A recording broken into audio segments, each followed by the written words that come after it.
Good morning, good afternoon, good evening or good night. My name is Captain Jess Ward and this is my submission for the 2018 Lavarack papers. The theme of the papers are Combined Arms in the Future Combat Brigade, and what you will shortly hear is a combined arms effort from the junior officers of the Townsville Garrison. Each corps of the Combat Brigade is represented by a junior officer who will discuss how they see their corps enhancing combined arms or how their corps will be interoperable in the future Combat Brigade. Unfortunately, due to late notice conflict, the Royal Australian Infantry and Royal Australian Corps of Transport are not represented in this podcast. Of note, prior to commencing, please be aware that the views expressed within this podcast are not representative of any other person or organisation outside of the speaker themselves. My name is Captain Trent Lamb. I'm currently the Regimental Technical Adjutant at the 2nd Cavalry Regiment. I'm going to focus on the Armoured Cavalry Regiment within inside the Combat Brigade. There have been a large number of changes within the ACR recently, and there have been a large number of changes that will occur in the foreseeable future. Firstly, I'll discuss recent changes to the ACR. The significant difference being the modification of the ACR structure, seeing the loss of the Armoured Personnel Carrier Squadron or the Lift Squadron, and the creation of an additional Combat Reconnaissance Vehicle Squadron based on ASLAF. The Armoured Personnel Carrier Squadron has been integrated into one of the battalions as an integral asset inside the Combat Brigade. The creation of an additional CRV Squadron presents an opportunity for the Combat Brigade, that being that the brigade can conduct medium-range reconnaissance on 2 avenues of approach, where under the original Plan B Sheba model, this was limited to 1 avenue of approach, the second being covered by enabling assets from 6 and 16 Brigade.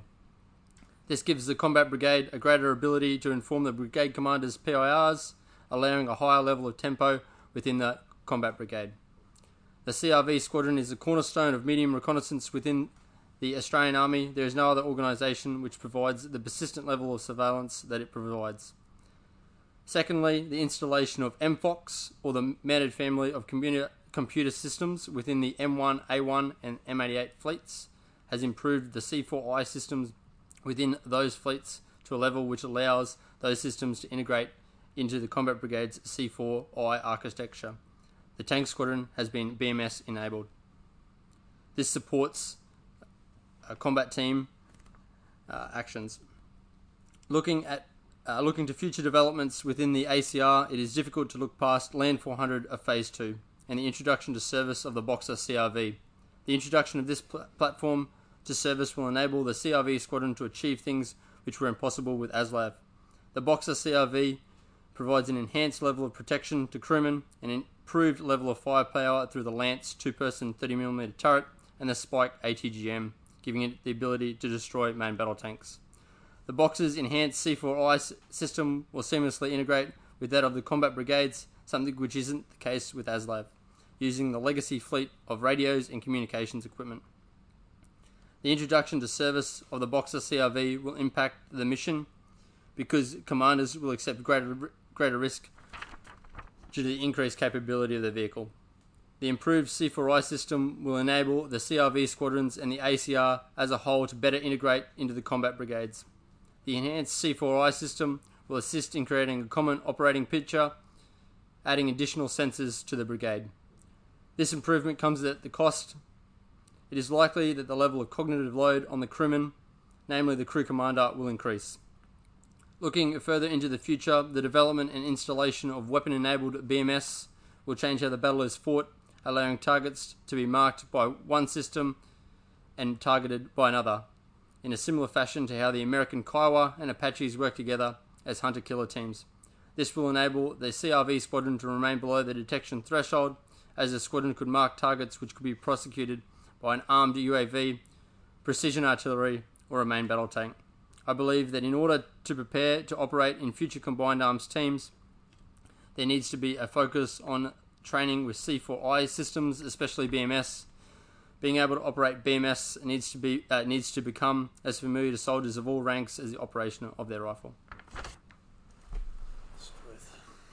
It's very well done, very formal.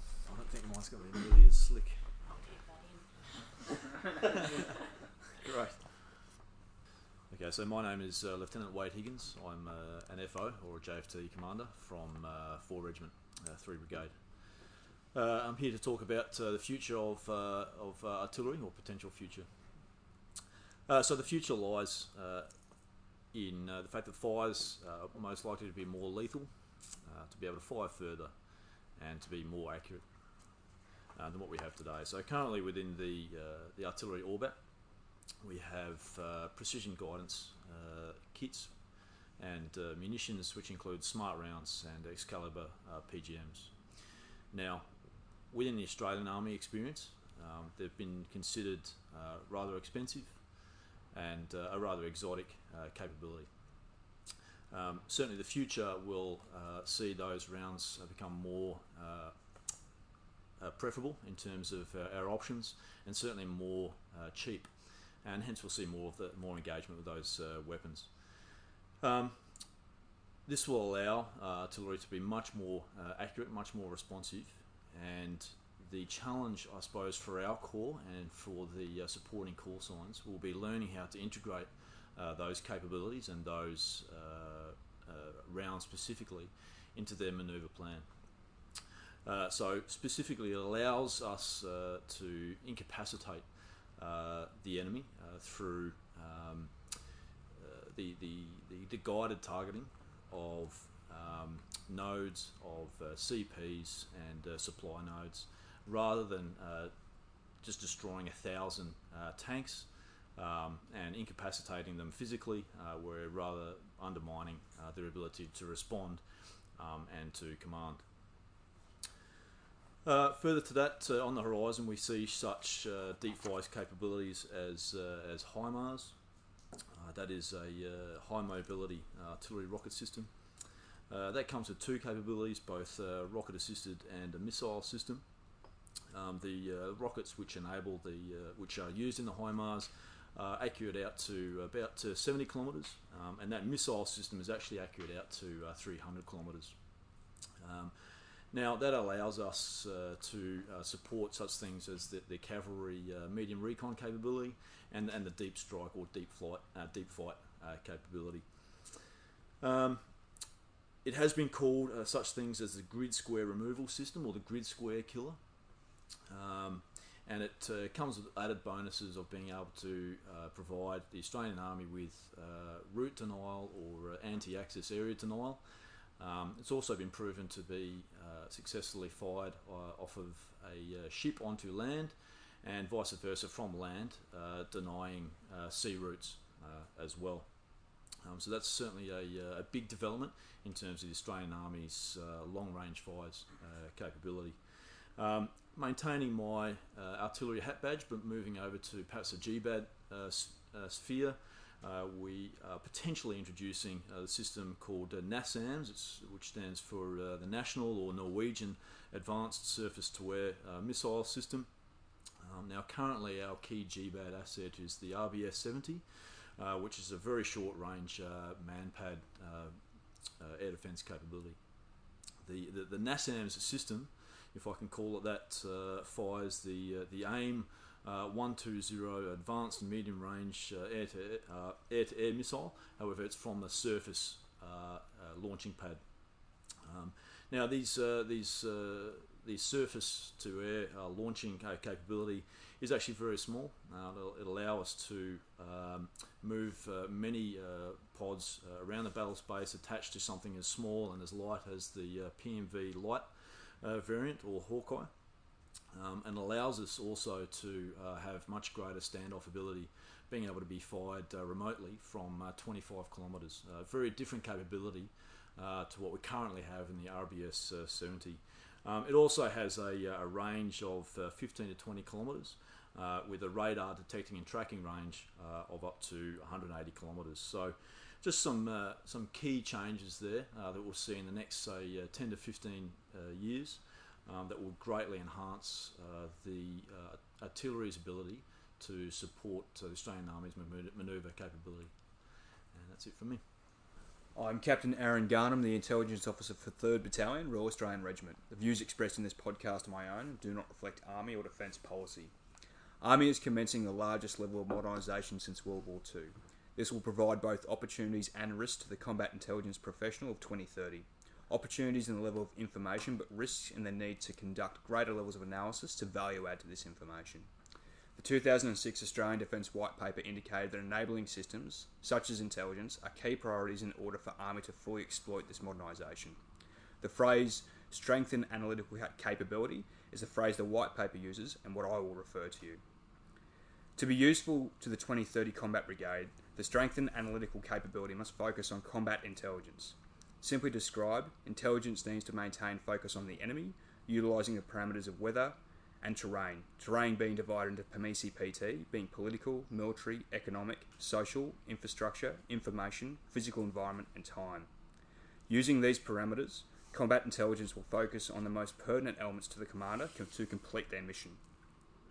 Considerations to the potential operating environment 2030 have been presented by the United States Training and Doctrine Command, or TRADOC, outlining 12 key trends for future operating environments, being big data, power generation and storage, cyberspace, collective intelligence, technology, engineering and manufacturing, climate change and resource competition, artificial intelligence, human-computer interaction, demographics and urbanisation, increased levels of human performance, economic rebalancing, and robotics.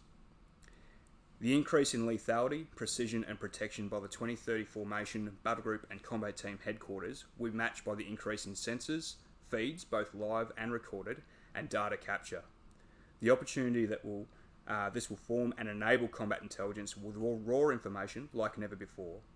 Further data will go some way in developing assessments and possible outcomes. However, this increase in feeds will generate two key risks for the next generation of combat intelligence professionals. First, in that their level of information is not exploited to its fullest capability. There may be a trend that with the advent of live feeds and increased sensors that the combat intelligence professional will recede into an echelon and second line roles. To be relevant as part of the strengthened analytical capability, combat intelligence professionals must be at hand to create concise, useful and actionable intelligence to the commander. The combat intelligence member will make order out of the chaos. The second risk is that the level of information flowing into the intelligence analyst will be so vast that the core develops into a first-line data management system and cannot focus on first-line analysis and providing value to the commander. Effectively, this will relegate the analyst into a reactive role of newsreaders rather than presenting plausible and actionable intelligence in a timely manner to support the commander's decision-making cycle. To confront these risks, three key actions will develop the strengthened analytical capability of the 2030 Combat Brigade. First is developing formation level ISR, coordinated by the Formation S2 cell. This explosion of sensors will see the need for command, control and communication of these assets in order to achieve both efficiencies and reduce the likelihood of circular reporting. Second, a culture of combat team S2s at all level with tactically proficient and technologically savvy operators. By developing on the increased level of feeds, combat intelligence at the combat team level, across the formation will allow for value-added reports at each level. The combat team S2s will be able to provide context and significance to initial reports. This must be supported by dedicated and robust communication from combat team to formation intelligence cells that operates both up and down the chain for maximum effectiveness. And third is the investment into correct programs, training and tools to be utilised. The previously mentioned trends for future operations by TRADOC will see intelligence professionals work closer with big data, cyberspace, collective intelligence, and artificial intelligence. The core needs to focus on analytical tools that will reduce the strain generated by big data. The employment of artificial intelligence and machine learning will provide opportunities to develop effective first-line analysis, for example, scrapes of social media platforms within the operating environment. They will enhance analytical rigour. The use of programs and systems that will take the load of first-line, primarily data analysis, will allow combat intelligence professionals to concentrate on key areas of concern to the commander. Ideally, this will be captured in a centrally controlled but shared intelligence database. In conclusion, the operating environment in 2030 will be more congested, more complex and more competitive. The capabilities and platforms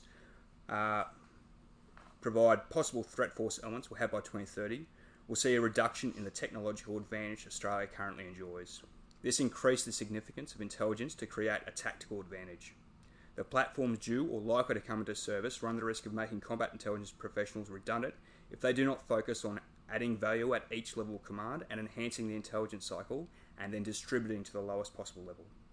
To provide strengthened analytical capability, the Combat Intelligence Professional 2030 will need to be more adaptive, connective, and technologically and tactically proficient in order to provide the best advice to the commander in a timely manner.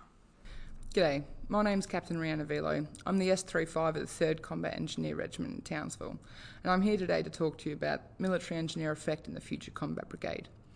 As a Combat Engineer Regiment, our mission is to enable the force to live, move and fight.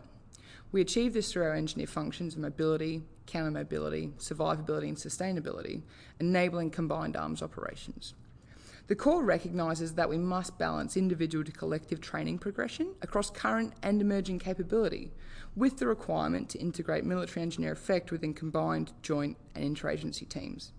As this mission is nested within the context of support to operations, it necessitates that planned and contingency force elements must be versatile, adaptable and enabled to deliver ubiquitous and specialist capabilities.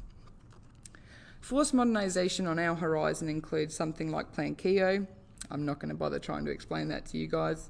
Enhanced gap crossing capabilities, future CBRN defence capability, counter IED and explosive hazard, C&D vehicle fleet replacement, operational infrastructure, future emergency responder platforms, as well as the big one, the armoured engineer capability that we all love to toot with.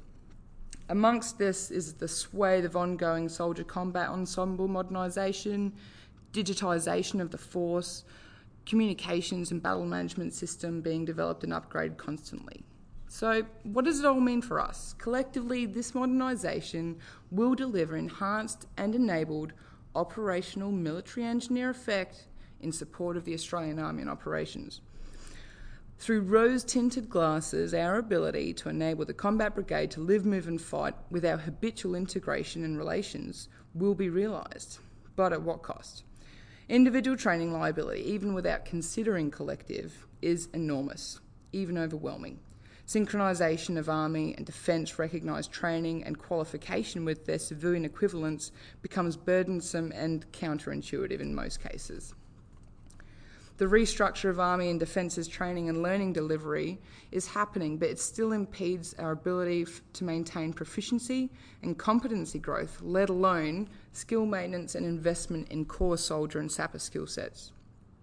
Opportunities to integrate must be pursued through effective combined arms planning, which demands of direct command units that as ambassadors of our professional mastery, we pursue combined arms training opportunities relentlessly.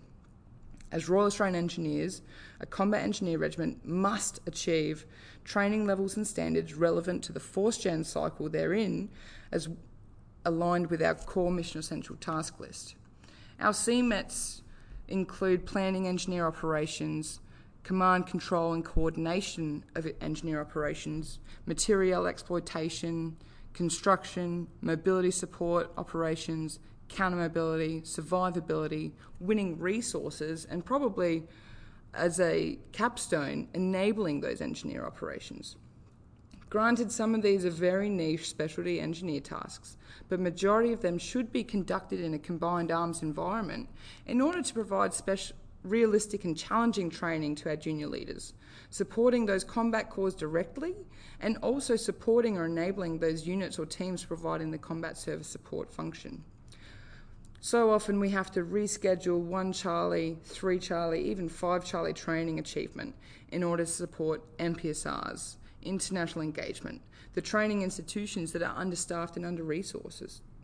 In summary, our ability as a corps to enable the Combat Brigade to live, move and fight is hampered so often by the requirement to generate and maintain the qualifications, certification and professional mastery of our ubiquitous and specialist skills. When the human aspect of our capability is the central pivot point of all our modernisation, a balance must be struck between the competing priorities of our evolving force structure with the maintenance of an unforgiving force gen cycle.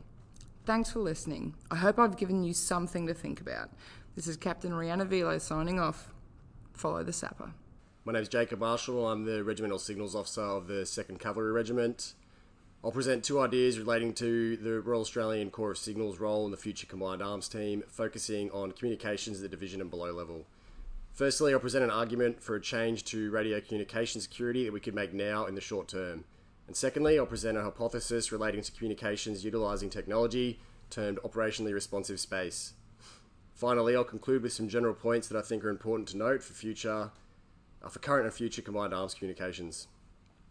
I'll begin with communication security. There's two reasons why cryptographic security is a serious undertaking in defence. Firstly, and most obviously, we don't want an enemy discovering our key, which would allow them to unlock and listen in on our communications. Secondly, and less obvious to most people, is that the mathematical background workings of the algorithms we use for encryption on radio networks are actually classified. In my opinion, classifying cryptographic algorithms is simply an old policy still enforced in the days when governments were the only entities able to create and use effective encryption. This doesn't have to be the case anymore. We could quite easily change this and use publicly available algorithms for encryption. There's a huge amount of publicly available cryptographic algorithms nowadays. One of these is in a specific configuration is already authorized to protect information up to the top secret level. The easiest way to understand why this is possible is to consider classified government computer networks.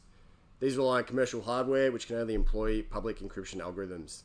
As a result, if this same encryption was employed on combat radios, only the key itself would require protection to maintain security because the mathematical background workings of the algorithm are already known. This may seem counterintuitive to security, but it's logical and secure.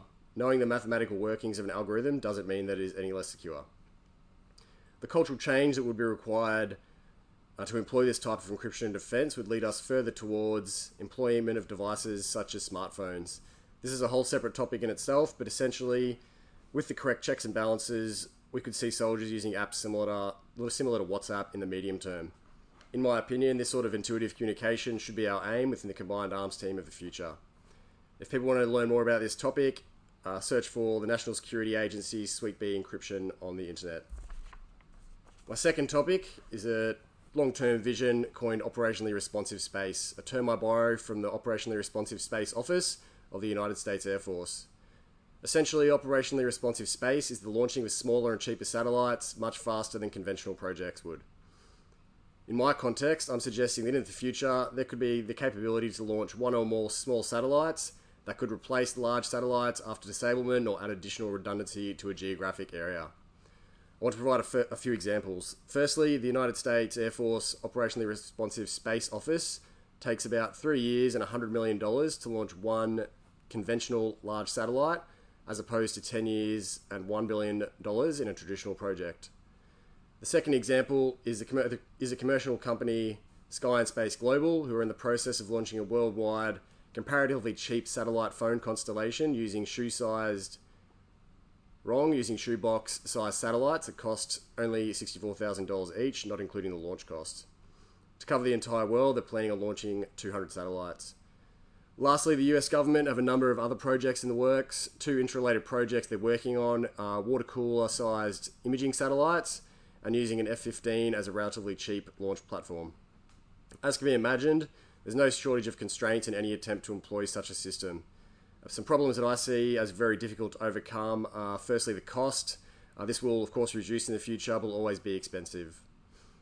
Another problem is the launch system. We have to consider will we launch rockets from Australia inside the divisional theatre, or will we launch from an aircraft? The next constraint is the ground stations. Who would control these satellites and where would these control stations be? Finally, the orbit height and the orbit trajectory and period. These small satellites would likely sit best in a low Earth orbit, and they only have a 3-month life at that height. There's no practical way to make a single low Earth orbit satellite sit over one geographic position, and therefore multiple satellites would have to be launched on a specific path for coverage of a desired area. In the long term, I see a division allocated a minor stockpile of small satellites that can be launched within a 24-hour period to aid in tactical communication. For more info on this and related topics, search for the DARPA CME project, the DARPA Airborne Launch Assist Space Access, and the Sky and Space Global.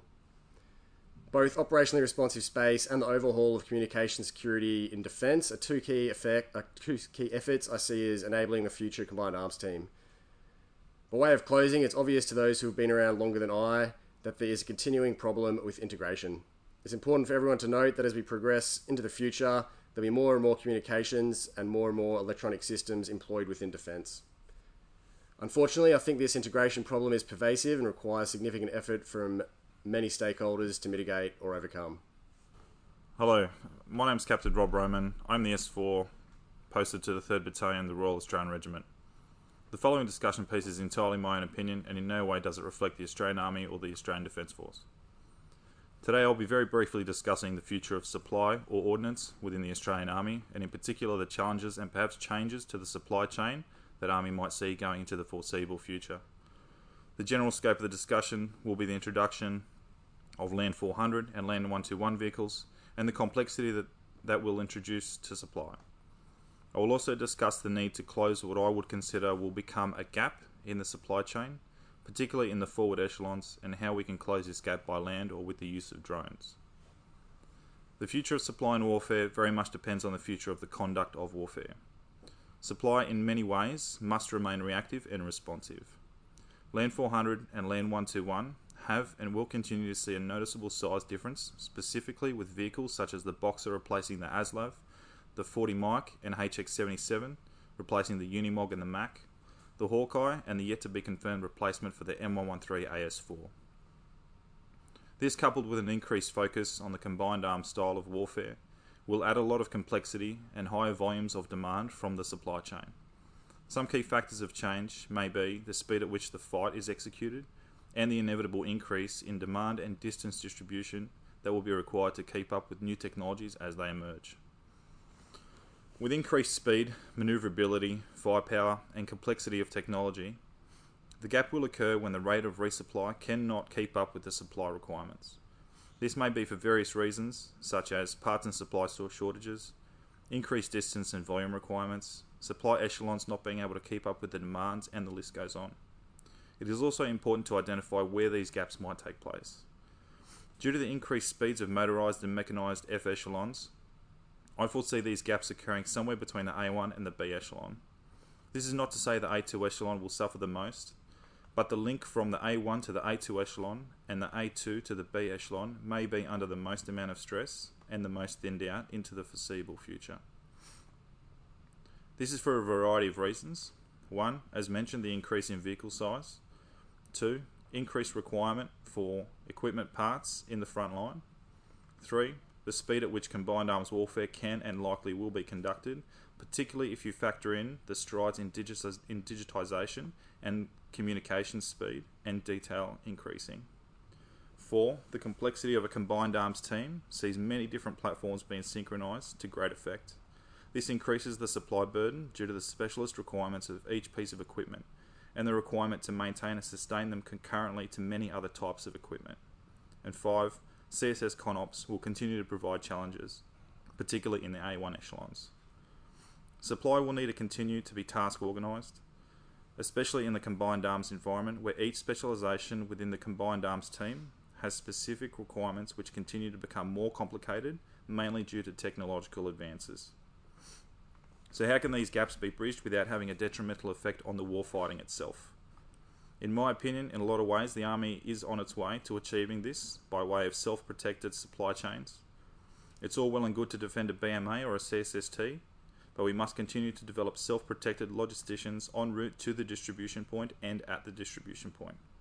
This can alleviate some of the F echelon's burden of protecting their supply assets, as well as allowing the A and B echelons to maintain security while resupplying F echelons moving forward at a greater speed than ever. The new Land 121 vehicles come in protected and unprotected variants. Using them in a balanced fashion at the right time can produce excellent results for the future of supply. Another option to investigate is drones for delivery of items. Not everything will be suitable for such delivery methods, but if we're talking about your small RPS pieces, medical supplies, or even small amounts of rations to forward units, this may be a good gap closer. Drones can be autonomous or semi-autonomous. They can be hard to target, and this method of gap closure could allow for supply personnel to concentrate on the bigger ticket items such as bulk fuel or water distribution, and allow them to spend more time training in warfare to facilitate self-protection, rather than spending their time sifting through small pieces that can be sent forward faster by drones. In conclusion, this will continue to evolve in an interesting way with emerging technology and the increased speed and complexity of conflict. But as I stated, the gaps need to be addressed in ways other than traditional transport across terrain. Looking to the skies might be the next big thing in the future of the supply chain. Thank you for your attention.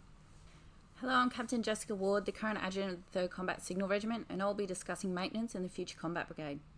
I'll break this discussion primarily into two fields, being what we can do now to best prepare the Combat Brigade to overcome future maintenance issues, and secondly, I'll look to a futuristic concept to expand operator maintenance on the battlefield.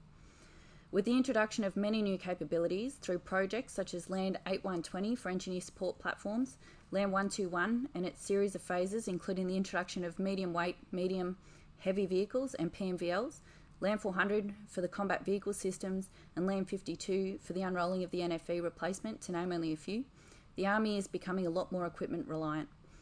With the introduction of this equipment comes a larger maintenance bill.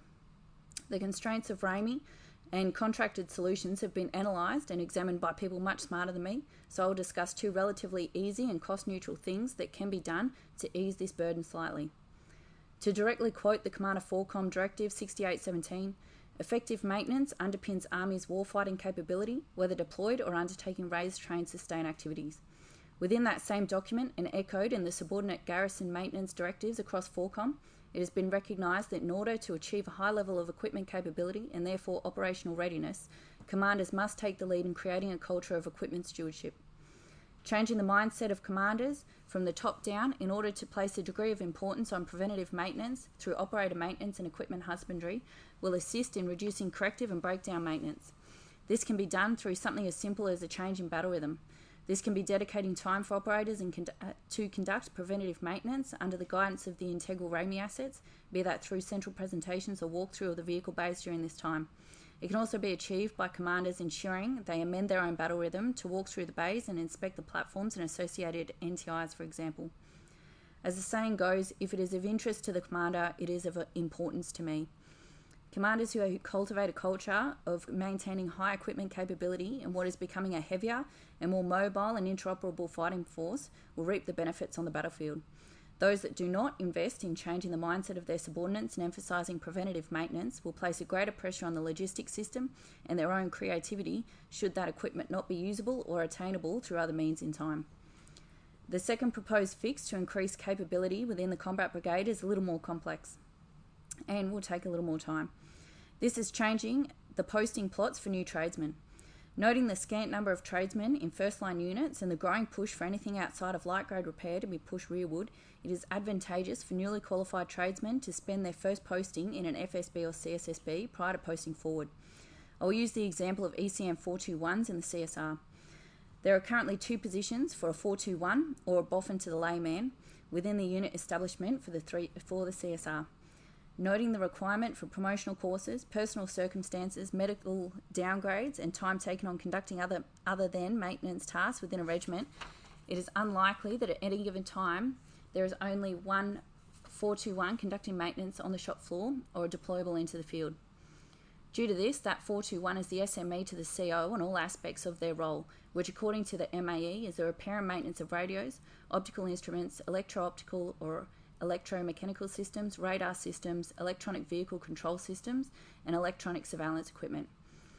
This is an incredibly important role within a CSR and will understandably only increase with further communication systems and technology being introduced into service in the future in order for the Australian Army to be competitive on the battlefield. This lone 421 or even the event of having both 421s should not be a brand new tradesman. Sending a new tradesman to an FSB or CSSB will enable the careful mentoring of the member under much more experienced members, as well as exposing the tradesman to a deeper level of repair on a wider range of equipment. Giving tradesmen time within third and fourth line support prior to moving into second or first line also gives the member an understanding of the opportunities and constraints of close and national maintenance support. This will further enhance their ability to provide advice and guidance to the commander on equipment availability. Finally, I would like to discuss a much more science fiction-like look at the future of maintenance support in the Combat Brigade and how operators can conduct much more advanced maintenance to enhance capability, availability on the field.